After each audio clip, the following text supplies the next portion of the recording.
Dalam olahraga. Oke, untuk laga ini kita membahas pertandingan dari Liga Premier Inggris mempertemukan tuan rumah Tottenham menghadapi Nottingham ya. Oke, ini dia mengenai formasi untuk kedua tim 4-4-2 dengan formasi tuan rumah Tottenham, Nottingham dengan formasi 3-4-2-1. 6 pemain akan absen untuk Tottenham Hotspur, sedangkan untuk tim tamu ada 5 pemain. Klasemen sementara ya, Tottenham peringkat 16, Nottingham peringkat 17.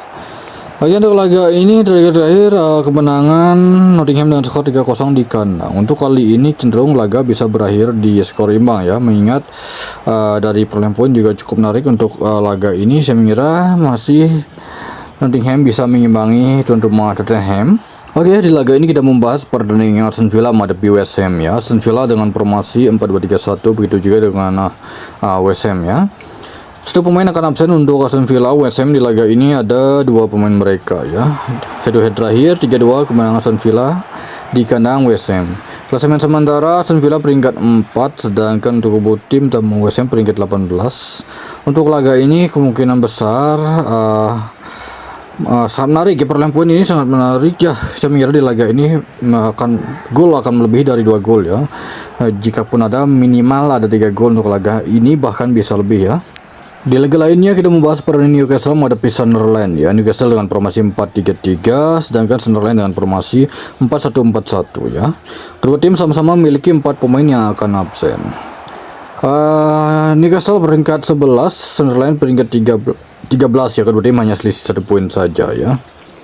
Nah, untuk laga ini kemungkinan besar ini Newcastle ini sangat baik bermain, karena saya mengira Newcastle akan mampu meraih kemenangan di laga ini. Kemudian saya pergi ke Serie A Italia mempertemukan tuan rumah Bologna menghadapi Lazio ya. Lihat di laga ini Bologna dengan formasi 4-3-3, begitu juga dengan Lazio.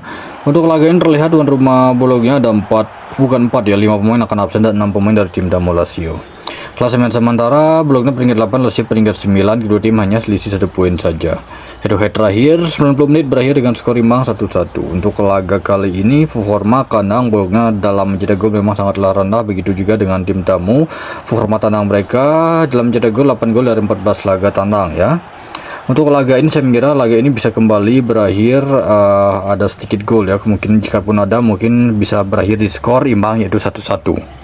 Di laga lainnya saya membahas pertandingan Fiorentina menghadapi Inter Milan ya. Fiorentina dengan formasi 4-1-4-1, sedangkan Inter Milan dengan formasi 3-5-2. Dan terlihat di laga ini ada 2 pemain akan absen untuk Fiorentina, sedangkan tim tamu Inter Milan yaitu 3 pemain ya. Oke, klasemen sementara Inter masih di puncak dengan meraih 68 poin, sedangkan untuk Fiorentina mereka berada peringkat 16 sementara. Jadi untuk laga ini beberapa kemungkinan laga bisa berakhir di skor imbang ataupun selisih 1 gol kemenangan Inter Milan. Jadi skor bisa berakhir di 2-1 ataupun bisa 1-1 ya untuk laga Fiorentina menghadapi Inter Milan. Oke, baik, saya pergi ke La Liga Spanyol ya. Di laga ini mempertemukan tuan rumah Celta Vigo menghadapi Alaves ya. Celta Vigo terlihat dengan formasi 3-4-3, sedangkan Alaves dengan formasi 4-4-2. 5 pemain akan absen untuk Celta Vigo, 3 pemain dari tim tamu Alaves ya. Oke, untuk laga ini setelah melihat performa Alaves tenang tidaklah begitu baik, sedangkan untuk performa Celta Vigo ya, mereka bermain tenang tidak begitu bagus ya. Cukup sulit dalam performa mencetak gol. Jadi untuk laga ini terlihat head to head terakhir 0-1 kemenangan Celta Vigo di kandang Alaves. Untuk laga ini bisa kembali berakhir dengan sedikit gol, kemudian Alaves nampaknya cukup bagus bisa mengimbangi tuan rumah Celta Vigo ya. Selanjutnya di laga ini kita membahas pertandingan Athletic Bilbao menghadapi Real Betis yang 4-2-3-1 untuk formasi Bilbao, begitu juga dengan Real Betis ya. Cukup banyak pemain Bilbao akan absen di laga ini, ada 6 pemain, 2 pemain dari tim tamu Real Betis ya. Klasemen sementara di mana terlihat tuan rumah Bilbao berada di peringkat 12, sedangkan Real Betis berada di peringkat 5 sementara ya. Rumah tenang Bilbao. Oke, untuk laga ini Bilbao cukup baik bermain, karena saya mengira karena memang melihat dari 5 laga terakhir seperti ini 4 laga belum meraih kemenangan untuk Bilbao, sedangkan Real Betis terakhir mereka meraih kemenangan dari lanjutan Europa League ya.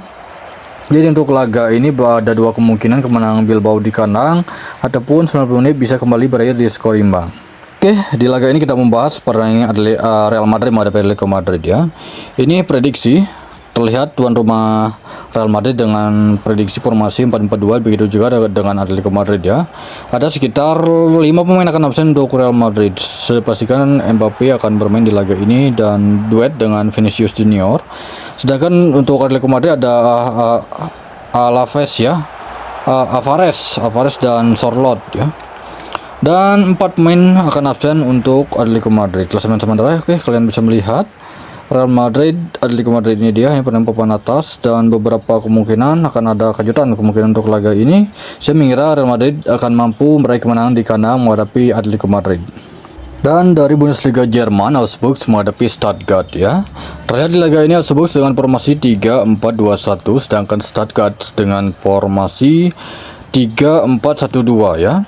Kedua tim sama-sama memiliki 2 pemain mereka yang akan absen. Klasemen sementara di mana Augsburg berada di peringkat 9, sedangkan Stuttgart berada di peringkat 4 sementara ya. Head-to-head terakhir kemenangan Stuttgart di kandang dengan skor 3-2. Karena memang ini laga kandang Augsburg, saya mengira tetap masih Augsburg bisa mengimbangi tuan rumah Stuttgart. Tim tamu Stuttgart ya, laga bisa berakhir skor imbang 1-1.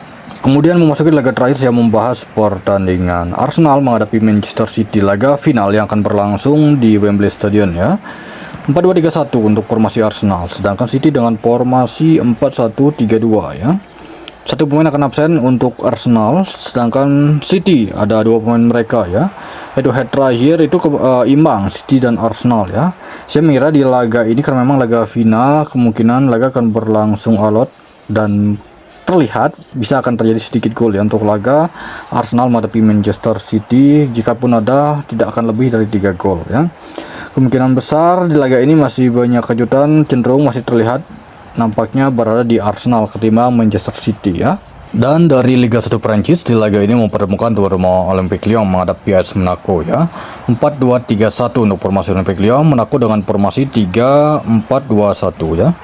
Lihat di laga ini Monaco ada sekitar 6 pemain, bukan Monaco ya, Lyon ada 6 pemain mereka yang akan absen dan 5 pemain dari tim tamu Monaco.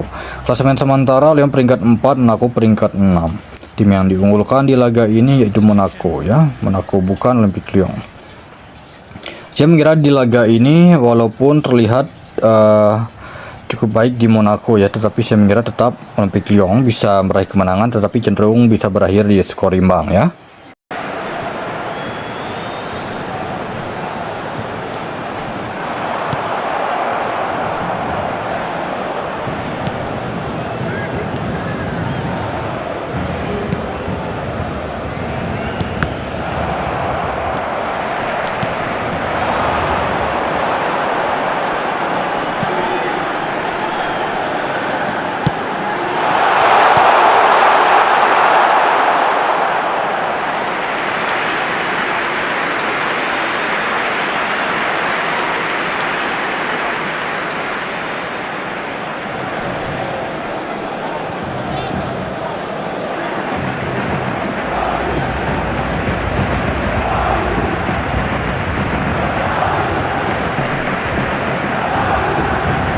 Substitution for Paris Saint-Germain.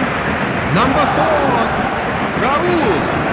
Number 20, Robert Lewandowski. Coming on the field, number 6, Bellingham. Number 15, Benzema.